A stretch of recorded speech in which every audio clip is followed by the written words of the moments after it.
Although the Jesus books were the first books that I really wrote, the first books to be published in America were the Nostradamus material. This was in the 80s that I got the material, and the first book of the series was published at the end of the 80s. It ended up being a 3-volume set, and it's called Conversations with Nostradamus. And it's a very unusual story.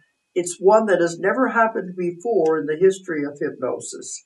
But it ended up taking 3 years to write the 3 books, to get all the material together to write them, and then 12 different people that this happened with.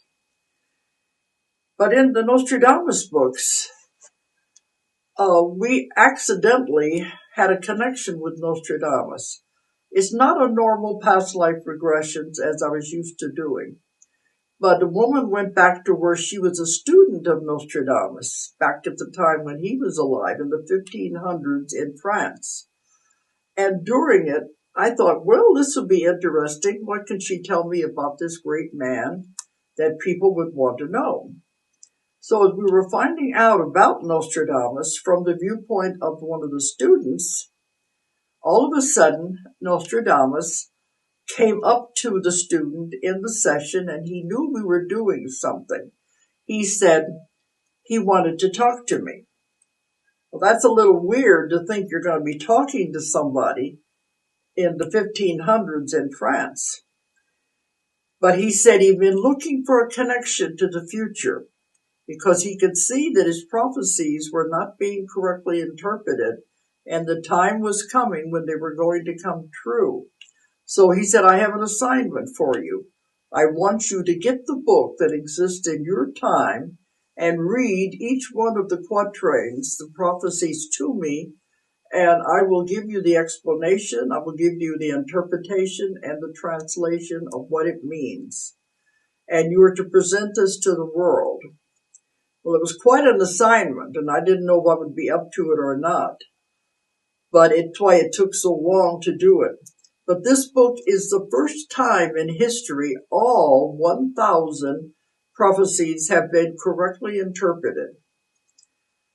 Now we have to consider also the timeline, because he wanted me to go all over the world and tell people what was going to happen. Because he said he was seeing the most horrible things, the scenarios that could happen. So he wanted us to stop these from happening, because we go down different timelines.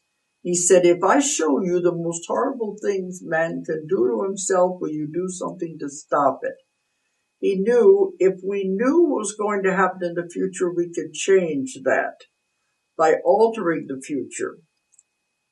Because he saw the future is going off in 10 branches, different paths, each one from the worst results of a situation to the least results. He said if we knew which path we were going down, we could change it to a lesser, one that is not as bad as the ones he saw. And that's what he wanted me to do, was go all over the world and tell people, you don't know the power of your own mind. If you knew what was going to happen, you could focus on the opposite of what was going to happen and change the future. And he said, if the power of one person's mind is that powerful, imagine the power of group mind. You have groups of people focusing on something, you can truly perform miracles, because the power is not only multiplied, it's squared. The power is tremendous, and we can change the future. So for 25 years, I traveled all over the world telling people about the prophecies and about what he predicted and how we could change the future. And now I don't lecture on it as much, because I feel we have done what he wanted us to do. We have changed the future, gone down the path of less resistance. It's not as bad as he foresaw it.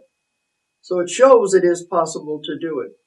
But the Conversations with Nostradamus books are a 3-volume set, and it's a fascinating story, even if the dates are not correct in it because the dates are the hardest thing for any psychic to predict.